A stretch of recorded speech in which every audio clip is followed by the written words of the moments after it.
The meeting dragged on long after my mind stopped listening. Voices blended into one long, buzzing note, like the humming of St. Joseph's fluorescent lights. The cavern room felt warm and heavy, the air thick with earthy smells, parchment, ink, and a faint musk of fur and feathers. Lanterns flickered above us, their light shivering softly across the stone walls, and each flicker made me feel like something might leap out of the shadows. But nothing did. Well, nothing except my own anxious thoughts. Louisa, Kai, trapped underground, trapped by Drock. I dug my fingernails into the smooth edge of the table. The polished wood was cool beneath my skin, a bit grounding in a way, but my hands still trembled. My knee bounced under the chair, my foot tapping lightly against the soft rug lining the stone floor. Every noise felt too loud and too far away at the same time. And under all of it, beneath the fear, the guilt, the dread, another feeling tugged at me like a heartbeat that was out of sync. I just wanted to hug my mom again. I kept sneaking glances at her, quick, almost guilty little looks. Every time I did, my chest tightened. She was right there. She was breathing without a machine, moving on her own, awake for the first time, in a long time, alive in a way she hadn't been in months, healthy in a way she never was in her hospital bed, or even before. The lantern glow caught in her dark hair, on her soft jawline, the curve of her cheek, making her look like every warm memory I'd spent nights crying over. If she would just look at me, just once, I felt like everything in me would snap loose, and I would run to her and bury my face in her shirt and breathe her in until I believed she was really there. Because she hadn't looked at me. Not once.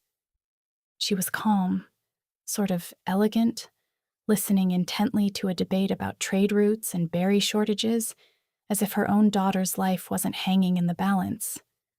She didn't fidget, glance my way, or react when I shifted or swallowed too loudly. Still, every time she reached for her notes or tilted her head at a council member's proposal, my heart tugged upward, ready to leap at the chance to be seen. She didn't see me, but I wanted her to. I wanted her more than anything. The meeting dragged and dragged, my anxiety climbing more each minute. My fingers curled into the hem of my hoodie sleeve, gripping the fabric as if that could keep me from getting up and going to her. "You'll talk after," I reminded myself. She said you'd talk. Maybe she had more to say about Louisa. Maybe she actually had a plan, something under the radar of this council that just couldn't care less. I felt antsy, jittery, with hope and nerves, like a spring pulled too tight. When the room finally emptied in a flurry of scraping chairs and rustling feathers, my pulse spiked. Bunford muttered something under his breath as he hobbled out. The spotted hamster, whose name I found out was Happy, ironically, stormed off, still grumbling, papers under his arm. A pair of owls whispered to each other as they exited. Paws, talons, and claws tapped softly on the stone floor and steps as the wise animals all left. Soon, only Kellanira, Ravelin, my mom, and I remained. The moment the last counselor crossed through the door, something inside me snapped free. Before I could second-guess myself, before I could think at all, I pushed my chair back. Its thick wooden legs made a muffled screech through the rug on the stone floor underneath, echoing up the cavern walls. My feet were already moving. They carried me straight toward her like I'd been held back by a leash that finally broke. "Mom!" I blurted. I practically collided with her as she rose. I threw my arms around her waist, pressing my face into her chest. Her scent hit me at once, and my eyes stung with new tears. She let out a soft, surprised laugh, a warm one this time, and wrapped an arm around me. She was gentler than I remembered, but more than she'd given before the council meeting had started. "Oh, Ivory," she murmured, her voice warm enough to melt something tight inside my chest. "It's so good to see you." That single sentence nearly buckled my knees. She lightly squeezed my shoulder and looked down at me with a soft smile that almost convinced me everything was fine. Almost. "Come on," she said, brushing a strand of hair behind my ear. "Let's talk in my room." Kellanira straightened at that. "Elder, if Ivory needs rest, I can escort her." "No," my mother said gently, raising a calming hand. "I'd like a few moments with her alone." Kellanira dipped her head, her feathers smoothing. "Of course." She looked at me and smiled softly. "We'll wait for you outside the banquet hall, Ivory," she said, and she and Ravelin turned toward the door. I nodded. "Oh, Kellanira," my mother called, and Kellanira stopped in the doorway, craning her neck back at us. Mom walked over to her and gave her a small piece of folded paper that she had been concealing in her hand. Kellanira took the paper, her brow slightly raised as she read something on it. She smiled and nodded at my mother, then left the room into the banquet hall. Ravelin remained standing in the doorway as her mentor walked past her. She looked at me and gave me a small nod, something between reassurance and a bit of seriousness, before she too slipped out through the main door, leaving the room quiet and hollow. My mother's hand pressed to the small of my back as she guided me out of the room and toward a narrow wooden door tucked beside the council chamber's entrance. The banquet hall was dimly lit and empty below. I watched as Ravelin and Kellanira exited at the far end. I then watched as Mom unlocked her room with an old-fashioned iron key and opened it with a soft creak. She stepped aside and, with a smile, motioned for me to enter first. As I stepped inside, I noticed that, like the council meeting room next door, this one too opened up quite a bit. And her room was more than cozy. It felt homey. The first thing that caught my eye was the warm lantern strung along the ceiling in a lopsided metal frame, forming a makeshift chandelier that cast a gentle yellow-orange glow across the room. Shelves lined the walls, packed with tiny knickknacks, stone carvings, painted wooden animals, jars of dried herbs, feathers braided with string, worn books stacked sideways beneath rolled scrolls. A round table made of a light wood sat in the middle of the room. It had 4 chairs encircling it, and a thick, dark brown runner that lay across top. It held only a small, clear glass vase of wilting flowers that was positioned in the middle. I walked over to a large bed that sat against the back wall, covered in thick, hand-quilted blankets. They were the colors she always preferred: maroon, deep navy, soft greens. I lightly ran my fingers on the edge of the bed. The fabric was soft and welcoming. Hanging on the dark wooden bedpost was what looked like a large hooded cloak made of dark blue feathers. Someone could wear it and blend right in as another Aerovian. A tiny sparkle of light caught the corner of my eye. A small white cloth lay open on the bed, between the pillow and the stone wall. Resting on it were several clear pieces of what looked like glass, smooth faces and jagged ends, catching the lantern light. One of them had shattered, leaving only a faint scatter of tiny pieces pressed into the fabric. My breath hitched. It looked like she'd lived here for years, like she belonged, like she hadn't just suddenly been taken from a hospital bed back home. I remembered her frail body, lifted and taken by that large glue mine, the way it carefully and gently lifted her up and through the portal. How did she escape it? How did she get here?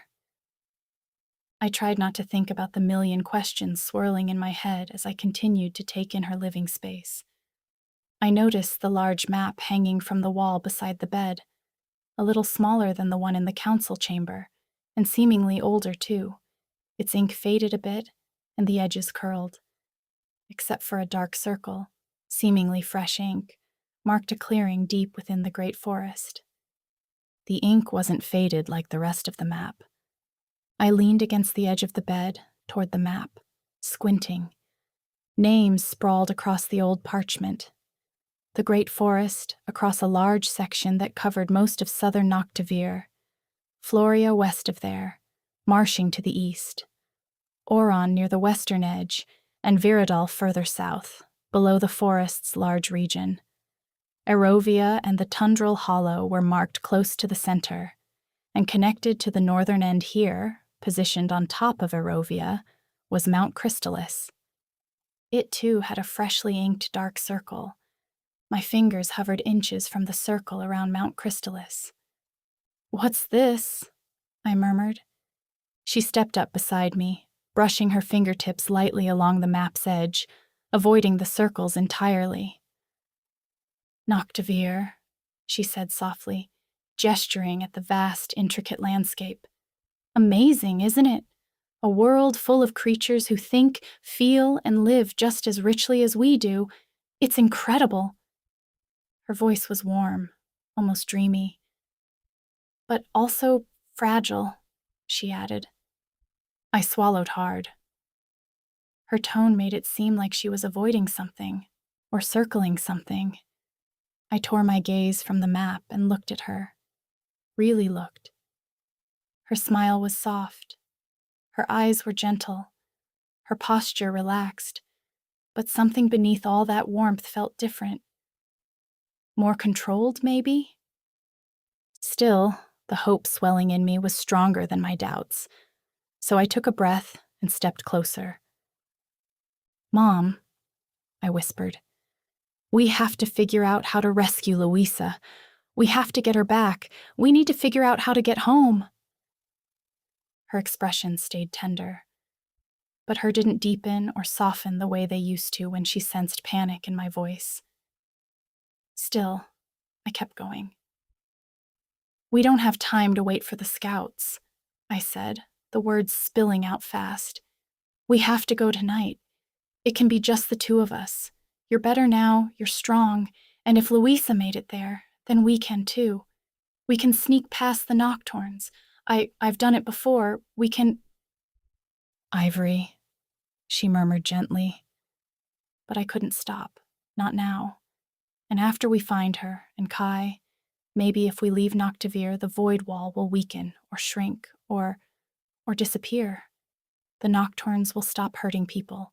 We could go home, together, all of us. Her hands froze mid-motion, right before reaching toward my arms. The shift was small, but unmistakable. I sucked in a breath.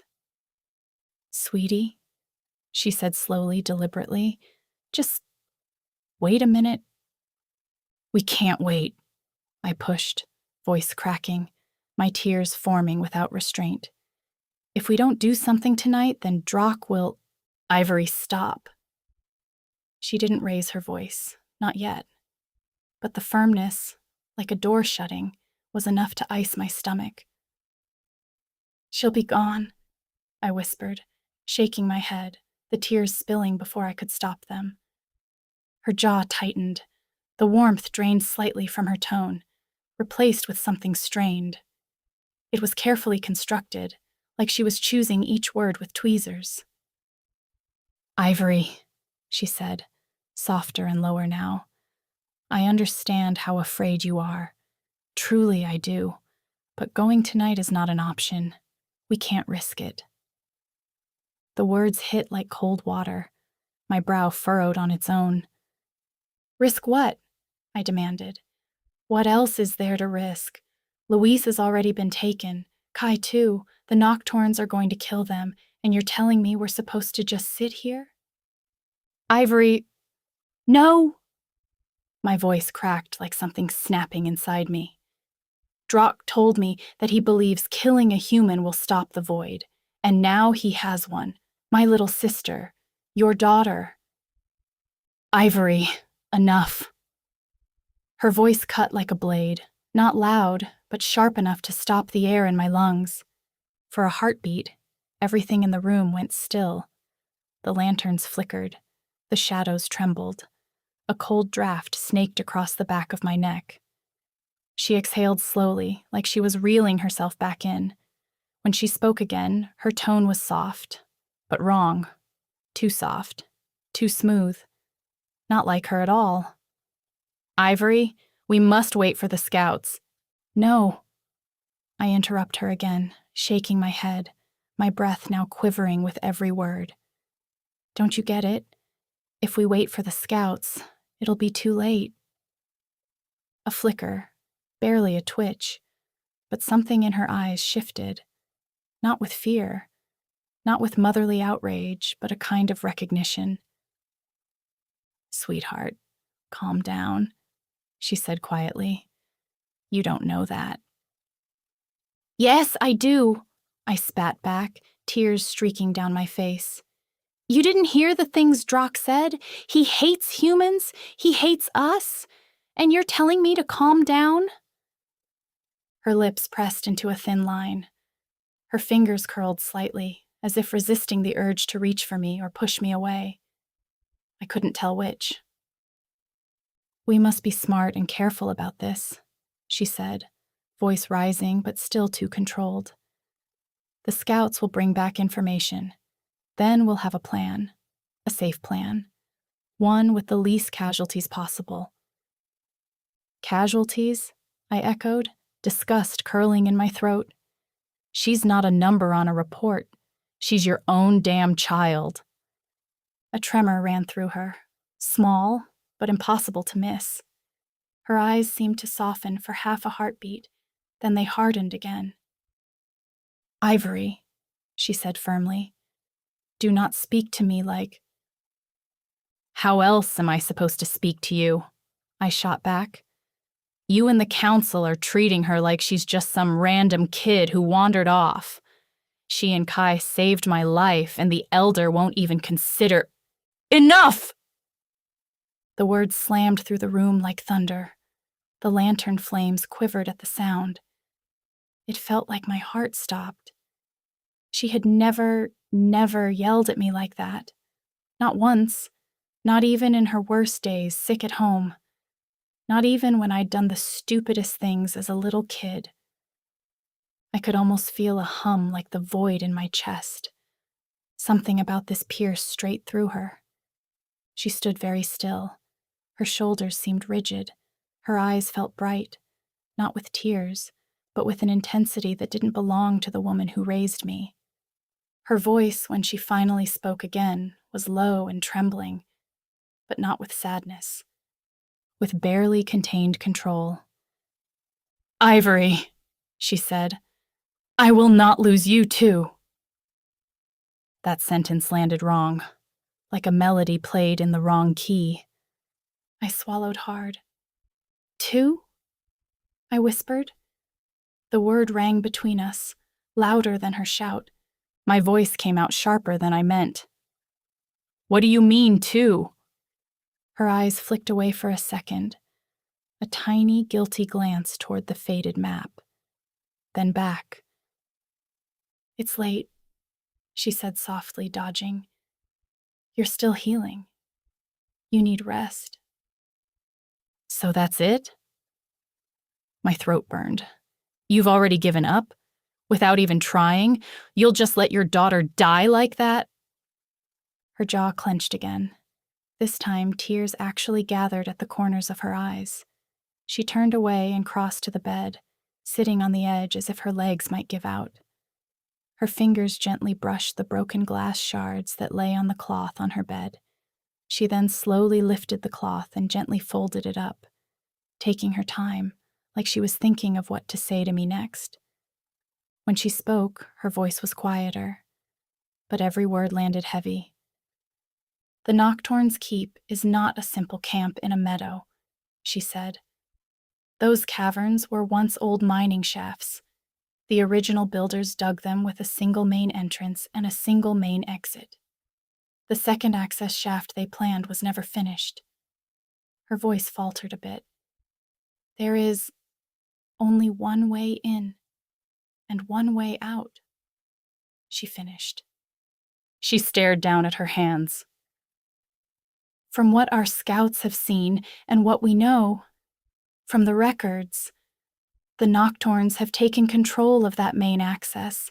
They're in control of every corner, every cart, every tunnel. There could be hundreds of them down there, maybe more, and more defectors seem to join them every week. Her fingers trembled. She tightly laced them together to hide it. If we send an army without knowing the layout, she continued, we are sending them through a funnel, a trap. We would lose hundreds. And even then, there is no guarantee that Louisa or Kai would make it out alive. Her voice cracked on the last word. For the first time since all this started, I saw tears spill over her lashes. She wiped them away quickly with the heel of her hand, forcing her face back into something calm, something elder-like. So, we can't do anything? I asked, my heart racing, a pit opening up in my stomach at the thought of never seeing my sister again. The room felt smaller. The lantern light was dim. The air seemed even more thick. We can learn, she said. We can prepare. We can try to find a weakness, if there is one. I swallowed, shoulders shaking. What if Drock's right? I whispered. What if killing a human really does stop the void? What if that's why it's moving? Because of us? She flinched. There is no evidence for that, she said quickly. Crag was desperate, misled, hurt. Drock is repeating a theory that was born from fear and confirmed only by his own anger. We cannot have our choices depend on the ramblings of a bandit leader. But she didn't sound completely convinced, just determined not to believe it. The thought twisted in my chest anyway. If he was right, if one human death could stop all of this, I understood suddenly why animals might have snapped, why they might have defected and decided the council was too slow, cautious, and hopeless. Tears blurred my vision. Then let it be me, I said. Her head snapped up. What? She said, her brow furrowed sharply in confusion. I took a shaky step toward her, hands trembling.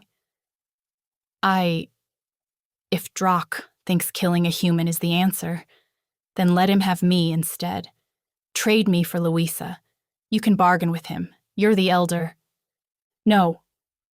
The word came out sharp, immediate. Absolutely not. Why? I pushed. If it could save her, if it could save everyone, why not me? I was the one he was looking for in the first place. Ivory? Her voice buckled. I will not hand my daughter over to be murdered. Not for a theory. Not for anything. You're handing over your daughter by not doing anything right now, I snapped.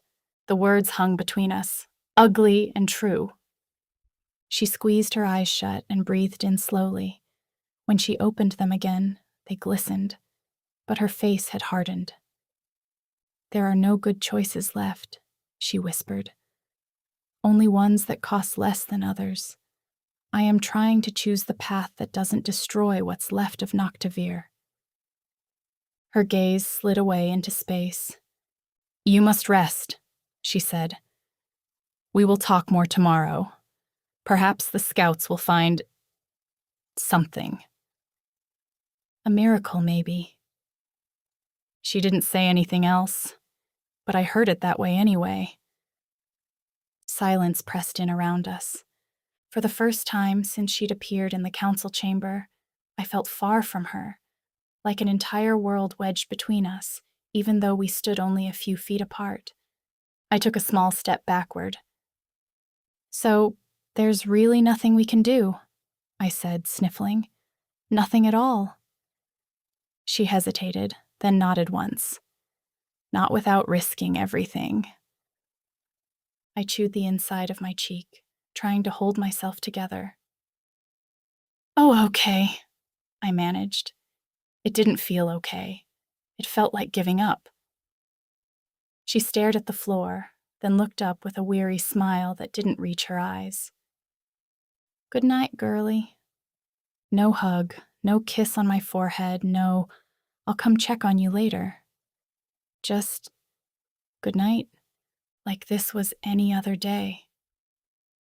Good night, I whispered, though I wasn't sure who I was saying it to anymore. My mother, or an elder wearing her face. As I slowly slipped out of her room, I watched as she remained still, thinking to herself. I shut her door and had begun walking back toward the empty banquet hall. I passed by the council chamber and saw its chairs were pushed in now, neat and silent. The map watched over the room like it was waiting for someone to take action. The massive banquet cavern in front of me seemed to suffocate me with silence, its lanterns now dimmed to a softer glow. As I walked down the stone steps and past the long, empty tables, a thought had sunk deep into my chest and refused to move. What if Drock was right? What if killing a human really would stop the void? Everyone in that meeting kept talking about everyday things, as if they didn't have a giant void wall closing in on them as we speak, or that the Nocturnes were going to sacrifice a little girl for some crazy theory. My mom, their elder, she was different. The mom I knew would risk her life if it meant Louisa could have a chance to live. She'd chosen to just wait and see, or give up. Maybe the Nocturnes saw decisions like my mom's and the council's and just didn't see wisdom in them. Maybe they saw surrender. I pushed through the heavy doors at the banquet cavern's massive gaping entrance. Outside, the air hit my face, cooler, thinner, tasting faintly of pine and distant smoke. The main road dipped down toward a slope carved into the side of the mountain, leading into the dense tree village. Kellanira and Ravelin stood off to the side of the banquet cavern entrance, talking in low voices. They stopped the second they saw me. Kellanira's face softened immediately. "Ivory," she said gently. "Pobby's ready when you are." Ravelin studied me closely, as if she could read every word of the conversation I'd just had on my face. She didn't ask, though. She only tilted her head. I nodded, my throat too tight for anything else. Pobby had been waiting further off to the side of the entrance, perched proudly beside the cliff path, the gondola lift gripped gently in one talon. His white feathers glowed a soft gold in the late afternoon sun. "Ready, kid?" he chirped kindly, lowering the bench. I nodded numbly. Kellanira steadied me with a wing as I climbed aboard. She and Ravelin joined me. The ride back into town was quiet. Pobby flew steady and strong, his wings cutting through the cool forest air, but I barely saw the sweeping treetops beneath us. Kellanira pressed a gentle wing to my back, guiding my breathing when she noticed it hitch.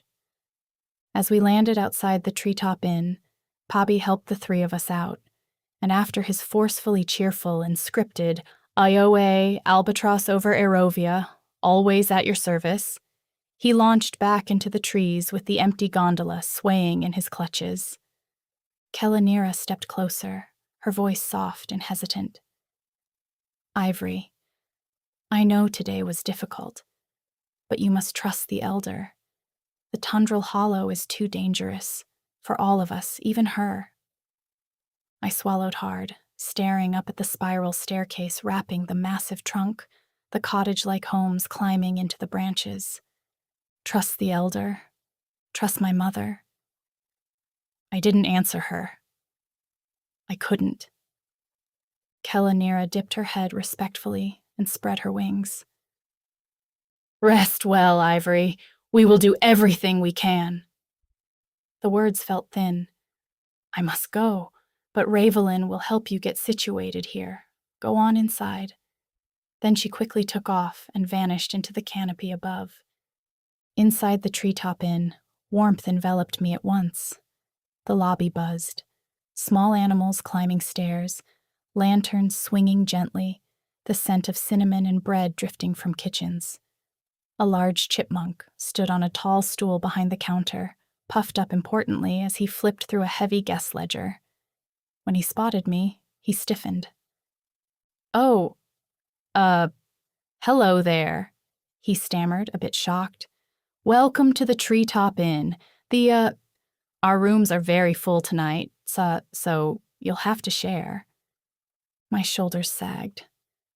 "Share?" "Mm-hmm." He jabbed a stubby paw at the ledger. "2 rooms left, each with 1 open bed. Both already have a tenant. So, unless you're planning on sleeping on a branch or something—" "Ivory?" A breathless whisper cut through the lobby. I turned. A white rabbit stood frozen near the entrance, arms wrapped around a basket of warm bread rolls. Her ears were tied back with a red handkerchief slipping crooked. Her eyes, big, soft, and seemingly red from recent tears, were wide and shining. "You—" She stepped closer, her voice trembling. "You're Ivory," she said, sounding shocked and relieved all at once. My chest tightened. "Yes!" Her paw flew to her mouth. "Oh my, the nectar worked." She set the basket down so quickly a roll tumbled out, then hurried to me with stunned desperation. "You're really Ivory, Louisa's sister." I blinked, startled. "You know Louisa?" "Know her?" Her expression crumpled into relief and heartbreak at once. "She talked about you nonstop, every day, every hour." Her voice softened. "I found her in the great forest the other day. We made our way to Floria, then Erovia, together. I'm Ambi. I'm a baker from Floria." Heat stung behind my eyes, sharp and sudden. Ambi looked me over, fussing gently but without touching. Her paws hovered near my arms, my face, the torn hole in my hoodie. "Are you still hurt? Did the nectar fully take? Do you feel dizzy?" "Oh, sweetheart, I'm so sorry for everything you've been through." Her kindness hit harder than any blow. I didn't realize I was shaking until she steadied me with a warm paw on my elbow. The chipmunk behind the counter cleared his throat. So, about the shared rooms?" "She's staying with me," Ambi said immediately, turning so sharp her whiskers snapped forward. The chipmunk, Boons, according to his little name tag, blinked, then shrugged. "Oh, okay. Sounds great. Less work for me," he said with a smirk as he leaned back in his chair with his tiny arms behind his head, instantly relaxed. Ambi turned back to me with a soft smile. "Come on, Ivory. Let's get you upstairs," she said, her nose and whiskers twitching. The climb up the wooden spiral stairs felt dreamlike. Lanterns lining the railing swayed with each step, casting little golden arcs over our heads, competing with the sunbeams shifting through the tops of the massive tree city. Through the branches, hundreds of tree houses glowed like colorful floating stars. I caught glimpses of different families through open doors, huddled in blankets, whispering comfort into each other. In one room, a really fat black bear snored, taking up 2 beds. Ambi shot me a tiny look, like, "See?" And I almost laughed. At the top, Ambi led me into a tiny cottage. The warm scent of fresh bread met me instantly. 2 beds, a window overlooking the lantern-lit walkways in the trees, a woven rug shaped like a maple leaf, a tiny kitchen and bathroom pressed into the corners. "This is yours," Ambi said, patting the bed near the back window. "Your sister stayed here with me." I sat on the edge of the bed, my fingertips sinking into the soft, dark green quilt, and looked up at her. "For what it's worth," Ambi whispered, "Louisa is the bravest little thing I've ever met." Her voice broke. Tears rolled down her fur, matting it slightly. She sat beside me and reached for my hand. One paw was wrapped in a clean bandage. She winced as she curled it around my fingers but didn't let go. "I told her it was too dangerous to go," Ambi whispered as she sniffled. But she didn't care. She just wanted to save you. The weight of it cracked something in my chest. I collapsed into Ambi's soft shoulder as sobs broke loose. She's gone, I stammered, words muffled by her fur. Ambi's good paw stroked my hair, slow and steady. My sobs and her sniffles were the only sounds in the tiny room. No outside noise, no creaking stairs, just breathing and shared hurt. We stayed like that for a long time, long enough that my throat went raw and my eyes ached. Eventually, my sobs faded to sniffles and shivers. Ambi pulled back just enough to see my face. Her fur clumped where tears had soaked in. "Why don't you try to rest, Ivory?" she murmured. "I've got to make a delivery I promised down at the Mangleroot Inn. Tom's will get fussy if this bread's late." Her mouth twitched in the smallest, saddest half-smile. "I'll only be a little while. I'll be right back, all right?" I nodded, even though my chest still felt like it was caving in. "Okay." She squeezed my hand once more, careful of her bandage. "Try to rest. Your body's been through enough." Ambi stood, gathered her breadbasket, and slipped out, closing the door softly behind her. I lay back on the bed and snuggled up beneath the covers, staring up at the wooden ceiling. The quilt felt heavy over my legs. My cheeks were still damp. Every time I blinked, new tears threatened to break loose. Minutes trickled by, thick and useless. The room felt too small, like the walls leaned in on me. I turned onto my side, then my back, then my side again. Rest? My mind wouldn't let me. I saw Louisa in every flicker of lantern light behind my eyelids, tangled in ropes, trapped underground, reaching for me in a place I couldn't see. Kai helpless beside her, Drock's talons gleaming and ready to strike. My heart wouldn't slow down, and I just couldn't sit still anymore.